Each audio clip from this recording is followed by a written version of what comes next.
महाराष्ट्र में कुर्सी को लेकर लड़ाई जारी है। लड़ाई शीत युद्ध के दौर की तरह हो रही है, यानी कि किसी के ऊपर कोई आरोप प्रत्यारोप नहीं, बस मनमुटाव है और मानसिक रूप से एक दूसरे के ऊपर घात प्रतिघात किया जा रहा है। लड़ाई ऐसी नहीं हो रही है कि जिस तरह से युद्ध छेड़ दिया जाए, यानी कि एक दूसरे के प्रति बयानबाजी की जाए, एक दूसरे को नीचा और ऊंचा दिखाया जाए, एक दूसरे की तुलना किसी से तो किसी की तुलना किसी से की जाए। ऐसा बिल्कुल नहीं हो रहा है। महाराष्ट्र में जो लड़ाई हो रही है सीएम पद की कुर्सी के लिए, वो लड़ाई शीत युद्ध के दौर की तरह हो रही है। जिस तरह से यूएस और रूस ने कभी शीत युद्ध लड़ा था, उसी तरह से एकनाथ शिंदे और देवेंद्र फडणवीस सीएम कुर्सी के लिए लड़ाई लड़ रहे हैं। हालांकि केंद्रीय गृह मंत्री अमित शाह ने एकनाथ शिंदे को बुलाकर बैठाकर समझाया और कुछ न कुछ बातों पर सहमति बन चुकी है। शायद से एकनाथ शिंदे मान गए हैं, लेकिन 2-3 महत्वपूर्ण पद उन्होंने मांगे हैं, मंत्रालय उन्होंने मांगे हैं महाराष्ट्र सरकार के।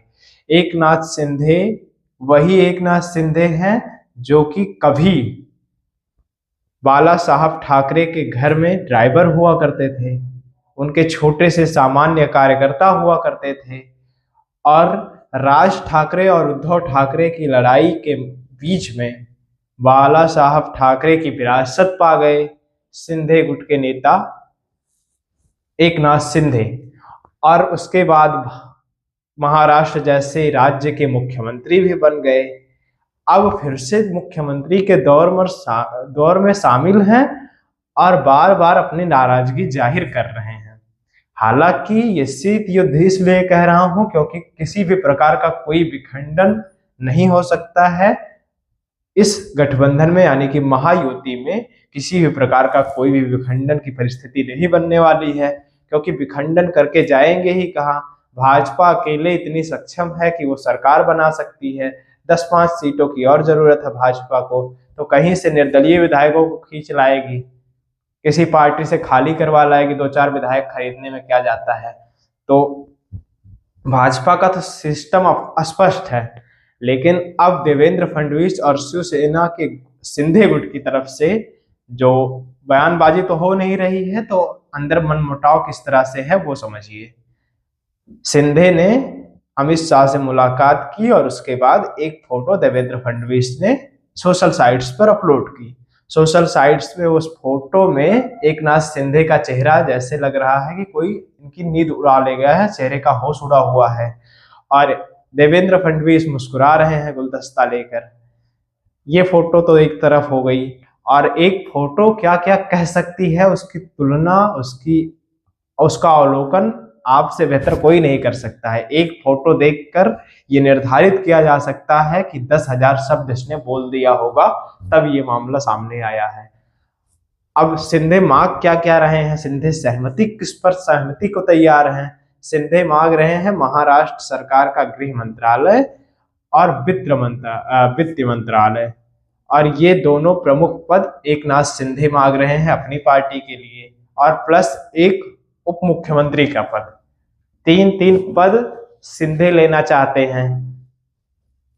अजीत पवार जी का लेना चाहते हैं वो तो हमें नहीं पता, लेकिन अभी तक वो सामने खुलकर आए नहीं हैं, क्योंकि वो सोच रहे हैं कि जो ही मिल जाए गुलगुला, बस सरकार में रहें, का मंत्री पद मिल जाए बस बहुत है।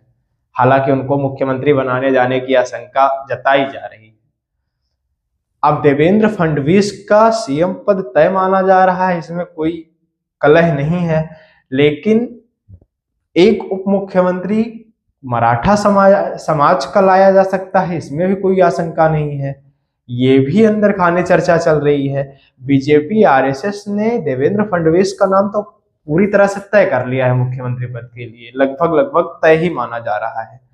लेकिन अब आने वाले समय में खटाक से जो बीजेपी गेम खेल देती है, कहीं भी गेम खेल देती है, जिस राज्य में चुनाव जीतती है एक बार के विधायक को मुख्यमंत्री बना देती है, खटाक से गेम खेल देती है अपनी जातीय समीकरण को, अपने राजनीति को सेट करने के लिए। तो वो खेलने के मूड में भाजपा है या देवेंद्र फडणवीस को मुख्यमंत्री बनाएगी? एक नाथ शिंदे को गृह मंत्रालय, वित्त मंत्रालय मिलेगा कि नहीं मिलेगा? अगर नहीं मिलेगा तो वो क्या शीत युद्ध से महायुद्ध की तरफ बढ़ेंगे कि नहीं बढ़ेंगे? महायुति में विखंडन की कोई आशंका है कि नहीं है? इन सारे सवालों के जवाब यही, अगर यो अमित शाह का मैजिक चला वहां और अमित शाह ने रणनीतिकार की तरह भूमिका निभाई और जो जो मंत्रालय जिनके जिनके सहमति, आपसी सहमति बना के कुछ मंत्रालय उनको, कुछ मंत्रालय उनको, कुछ मंत्रालय उनको सौंप दिए, तब तो ठीक है। नहीं तो महायुद्ध की स्थिति भी बन सकती है, ऐसी कोई बड़ी बात नहीं है। हालांकि अगर तोड़ेंगे भी तो जाएंगे कहाँ, ये वाली बात सबसे बड़ी है। हालांकि ऑपोजिशन के सबसे बड़े लीडर बन सकते हैं शिंदे, लेकिन अगर टूटेंगे तो सरकार में रहेंगे ही नहीं, मतलब क्या है? तो इसलिए शिंदे टूटने के मूड में भी नहीं है, देवेंद्र फडणवीस झुकने के मूड में नहीं है। देवेंद्र फडणवीस कह रहे हैं कि हम अपना कार्यकाल अब पूरा करेंगे। पिछली बार 48 घंटे के लिए हम मुख्यमंत्री बने थे, इस बार हम कम से कम 2.5 साल के लिए मुख्यमंत्री पद पर तैनात रहेंगे। अब इसमें होता क्या है, आगे चलकर होगा क्या, विखंडन की स्थिति पैदा होगी कि नहीं होगी? वैसे होगी तो कोई उसका औचित्य तो बनता नहीं है कि हो। तो इन सारी अप्रत्याशाओं पर आपकी क्या राय है?